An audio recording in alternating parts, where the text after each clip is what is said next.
एक बार एक आदमी अपने छोटे से बालक के साथ एक घने जंगल से जा रहा था।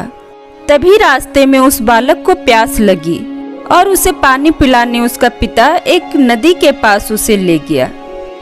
नदी पर पानी पीते पीते अचानक वो बालक पानी में गिर गया और डूबने से उसके प्राण निकल गए। वो आदमी बड़ा दुखी हुआ और उसने सोचा कि इस घने जंगल में इस बालक का अंतिम क्रिया किस प्रकार करूं।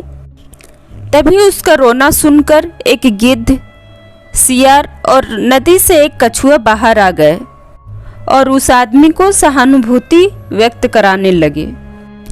आदमी की परेशानी जानकर सब अपनी अपनी सलाह देने लगे। सियार ने लार टपकाते हुए कहा, ऐसा करो, इस बालक के शरीर को इसी जंगल में ही किसी चट्टान के ऊपर छोड़ जाओ, धरती माता इसका उद्धार कर देगी। तभी गिद्ध अपनी खुशी छुपाते हुए बोला, नहीं, धरती पर इसको तो जानवर खा जाएंगे। ऐसा करो, इसे वृक्ष के ऊपर डाल दो ताकि सूरज की गर्मी से इसका अंतिम गति अच्छी हो जाएगी। उन दोनों की बात को सुनकर कछुआ भी अपनी भूख को छुपाते हुए बोला, नहीं, आप इन दोनों की बात में मत आओ।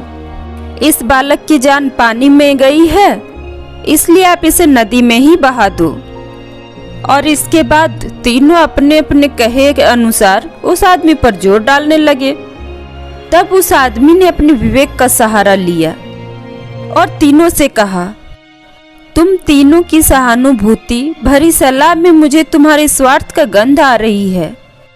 सियार चाहता है कि मैं इस बालक के शरीर को ऐसे ही जमीन पर छोड़ दूं ताकि ये उसे आराम से खा सके, और गिद्ध, तुम किसी पेड़ पर इस बालक के शरीर को इसलिए रखवाने की सलाह दे रहे हो ताकि इसे सियार और कछुआ से बचाकर आराम से दावत उड़ा सकूं। और कछुआ, तुम नदी के अंदर रहते हो, इसलिए पानी में ही अपनी दावत का इंतजाम कर रहे हो। तुमने जो सलाह दी है इसके लिए धन्यवाद, लेकिन मैं इस बालक के शरीर को अग्नि को समर्पित करूंगा, ना कि मैं तुम्हारा भोजन बनने दूंगा। यह सुनकर वो तीनों अपना मुंह लेकर वहां से चले गए।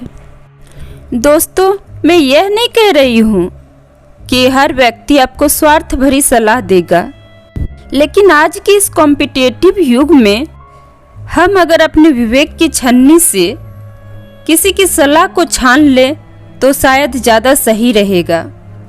हो सकता है कि आप लोग मेरी बात से पूरी तरह सहमत ना हों, पर कहीं ना कहीं आज के युग में ये तो सच है। मेरे नज़दीक रहते हैं कुछ दोस्त ऐसे जो मुझ में ढूंढते हैं गलतियां अपनी। थैंक यू दोस्तों, ये कहानी आपको कैसा लगा कृपया कमेंट में ज़रूर बताएं। और हाँ दोस्तों, ऐसी कहानी सुनने के लिए आप मेरे चैनल को लाइक करें, सब्सक्राइब करें तथा शेयर करना ना भूलें। Thank you.